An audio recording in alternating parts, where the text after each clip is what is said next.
Hello friends, good morning. मैं विशाल चंद आपके लिए लेके आया हूँ नई सीरीज टेक्निकल एनालिसिस। इसके पूरे के पूरे टेक्निकल जितने भी पॉइंट्स हैं हम इस सीरीज में कवर करेंगे। तो आज मेरा सबसे पहला पसंदीदा जो इंडिकेटर है वो है RSI। So let's see for the RSI। So RSI means Relative Strength Index. It was introduced by the J. Wells Wilder Jr. in 1978. This is the most important indicator for technical analysis purpose. Without the RSI, we cannot predict the we cannot complete the technical analysis of any stock. And RSI is indicated both speed price movement and direction of price is going. मतलब कि RSI से हम दो चीजें predict कर सकते हैं कि जो प्राइस है वो कौन सी डायरेक्शन में जा रहा है, दूसरा और किस स्पीड से जा रहा है। MACD है उससे हमें पता चलता था कि कौन सी डायरेक्शन में जा रहा है, लेकिन RSI से हमें ये भी पता चलता है कौन सी डायरेक्शन में जाएगा, कौन सी स्पीड से जाएगा। एग्जाम्पल ये है जैसे कि एक कार है जो 50 किलोमीटर पर आवर की स्पीड से जा रही है। मान लो ए टू ए पॉइंट से बी पॉइंट पे जा रही है, तो 100 किलोमीटर उसको डिस्टेंस काटना है तो हम मान के चलते हैं उसको 2 घंटा लगेगा। तो ये हम इसका स्पीड जो है हम आइडेंटिफाई कर रहे हैं। वही कार अगर मान लो 100 किलोमीटर पर आवर से चल रही है तो 100 किलोमीटर उसको कंप्लीट करने के लिए ओनली 1 आवर लगेगा।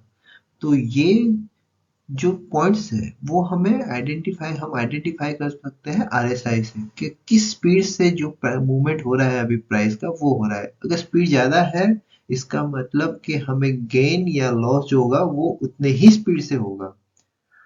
मानो सपोज एक एग्जांपल है कि प्राइस जो है वो अप मूवमेंट में जा रहा है और उस टाइम पे RSI जो स्पीड है 30 है। तो एक वीक के अंदर वो जितनी स्पीड से पहुंचेगा और 100 RSI वैल्यू पे वो जितनी एक वीक में पहुंचेगा, दोनों में बहुत ही ज्यादा डिफरेंस होगा। तो मतलब इन शॉर्ट के शॉर्ट टाइम में हम कितना गेन ले सकते हैं, मतलब कितना प्रॉफिट डबल कर सकते हैं, कितना प्रॉफिट हम मार्जिन ज्यादा से ज्यादा ले सकते हैं, ये हम RSI से डिसाइड हो सकता है। This trend indicates the moves in response to the recent price movement of an asset. RSI is the most popular oscillator used by the technical analyst. अब यहाँ पे RSI को ऑक्सीलेटर क्यों कहा गया है? क्योंकि यहाँ पे RSI एक पेंडुलम की तरह काम करता है कि अप भी जाता है उसका वैल्यू और डाउन भी जाता है। तो डाउन 30 हम मान के चलते हैं और जो मैक्सिमम है वो 70 पे मान के चलते हैं। If RSI is less than 30, that is called oversold. मतलब कि RSI का वैल्यू अगर 30 से कम है तो इसका मतलब यह है कि मार्केट में बहुत सारे सेलर आ चुके हैं, उन्होंने रातों रात जो अपने शेयर्स होल्ड किए थे वो बेचा है। तो ये कंडीशन हो गया ओवरसोल्ड का। और अगर RSI का वैल्यू 70 के ऊपर जाता है, मतलब उसका स्पीड जो है वो हाई स्पीड हो चुका है, तो इसका मतलब ये होता है कि मार्केट में ज्यादातर लोग उसको अभी परचेस कर रहे हैं। ठीक है। When value goes below 30 or value goes above 70, then most of the cases there is the chance of the trend reversal। मतलब कि जब भी RSI का value, this is the most important things, this is most important thing that when जब RSI का value 30 से नीचे जाएगा या फिर 70 से ऊपर जाएगा, तो वहां पे ट्रेंड रिवर्सल होने का 99% चांसेस है। 99% मतलब 1% कोई भी प्रेडिक्ट नहीं कर सकता कि मार्केट में शेयर मार्केट में क्या होने वाला है। Share market is unpredictable thing, हम सिर्फ अनुमान लगा सकते हैं, 100% गारंटी कोई नहीं दे सकता। तो let's see this value and RSI phenomena in figure number 1।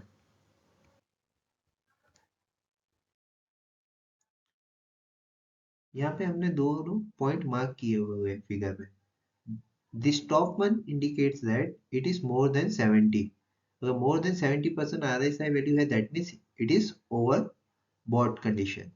और second one is mark one is so the less than 30। तो आगे भी बताया अगर 30 से कम वैल्यू है RSI का तो it shows it is oversold. और मैंने ये भी बताया था कि जब ये 30 या 70 आए उसके बाद देयर इज सम चांसेस कि जो भी ट्रेंड है वो रिवर्स हो गए। तो फर्स्ट कंडीशन में देखते हैं जहां पे RSI 70 से अप है वहां पे यहाँ के बाद बलरामपुर चीनी का जो प्राइस है यू कैन सी पहले यह अप जा रहा था, नाउ फ्रॉम हियर जो ट्रेंड है वो चेंज हो चुका है और प्राइस बिलो जाना स्टार्ट हो गया। पहले यहाँ पे प्राइस था 480 and then it goes till 380 rupees. तो ये इंडिकेट करता है reversal. After that December January somewhere in January जब RSI वैल्यू ऑलमोस्ट बिलो 30 हो चुका था, आफ्टर दैट अगेन जो ट्रेंड है वो रिवर्स हुआ और प्राइस जो है 380 से जाकर करीबन 415 रुपीज के करीब मैक्सिमम रीच होके वापस से रिटर्न हुआ। तो ये क्लियर कट अपने को आइडिया देता है कि जब भी प्राइस जब भी RSI वैल्यू बिलो 30 और मोर देन 70 जाता है then there is a chances of trend reversal. ये 99% केस में होता है लेकिन हर बार ऐसा हो ऐसा जरूरी नहीं है। So because of that it always says कि आपको स्टॉप लॉस लगाना चाहिए। Without stop loss never do the trading.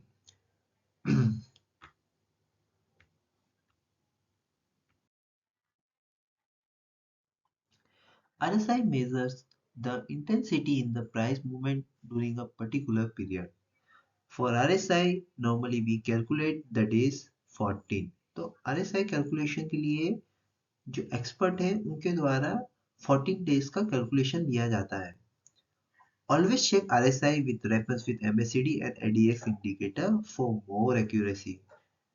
Market में कोई भी expert on single basis of RSI ये डिसाइड नहीं कर सकते कि हम हमें बाय करना है या हमें शेयर को सेल करना है।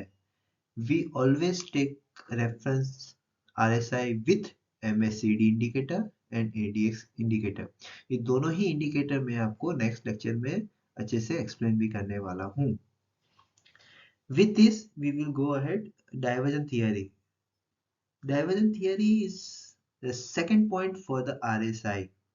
Divergence theory क्या बोलती है कि most important when there is a divergence between the price movement and RSI movement then there is a chance of trend reversal। मतलब कि जब प्राइस का मूवमेंट और RSI का मूवमेंट दोनों ही ऑपोजिट डायरेक्शन में अगर जा रहे हैं तो उस टाइम पे हाई चांसेस है कि अब ट्रेंड जो है रिवर्स होगा।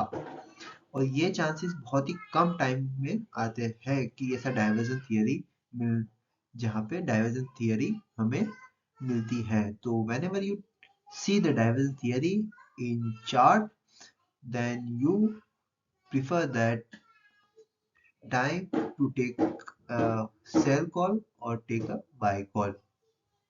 तो first one is bullish indication। So what bullish indication tells? It tells that when price moves lower low but RSI moves high high, that indicates the chance of bullish trend reversal। What bearish indication? It shows when price moves higher high but RSI moves lower low, it indicates the bearish trend reversal। ये दोनों phenomena हम next figure number 2 में समझने की कोशिश करते हैं। Let's see in figure number 2। तो यहाँ पे फ्रेंड्स हम देख सकते हैं फिगर नंबर 2 प्राइस जो है ये लोअर लो, यहाँ पे लो करीबन 3500 रुपीज था और और ये लो जो है यहाँ पे प्राइस है 3,350 रुपीज अराउंड। तो लोअर लो प्राइस तो लोअर लो जा रहा है, but what RSI see here RSI goes from 28 value to somewhere 42 value, so RSI जो है वो हायर हाई बना रहा है, तो that means it indicates the bullish diversion. Bullish diversion के थियरी के हिसाब से जब ऐसा बुलिश डाइवर्जन जब भी बनता है तो there is a most 99% chance, most of the chances trend reversal होता है, और यही हमें यहाँ पे देखने को मिलता है। After this you can see the price changes from 3,300 to 4,100 rupees. So this is the best example of diversion theory for RSI, और ये जो चार्ट है वो है डीमार्ट का one of my best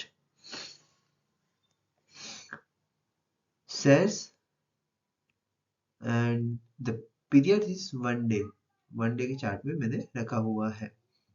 okay guys, so I hope RSI का जो 2 points है जो बहुत ही ज़्यादा इम्पोर्टेंट है, you can understand very well.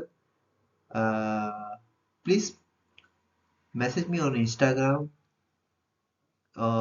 अगर आपको ज़्यादा जानना है RSI के लिए क्या है और क्या है और कैसे वर्क करता है। So we go to the next slide, the conclusion. अभी तक जो हमने समझा उसका कंक्लूजन क्या है? उसका कंक्लूजन ये है कि when RSI value is less than 30, there is a strong chance of the bullish reversal, so we may buy. अगर RSI वैल्यू 30 से डाउन है उस टाइम पे बुलिश रिवर्सल होने के चांस ज्यादा है, so we should buy the share, we can buy the equity।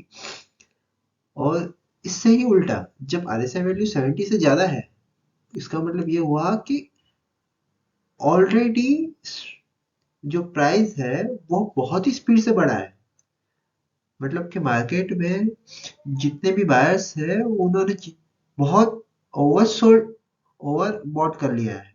तो अब मार्केट की स्ट्रेटेजी के हिसाब से अब मार्केट से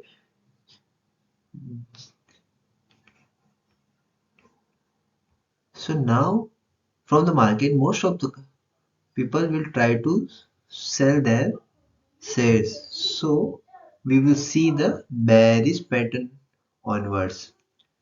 Third point is when there is a bullish diversion then buy, or when there is a bearish diversion then you have to or you should sell the shares. Thank you guys, thank you so much. We will see the MACD indicator in the next chapter.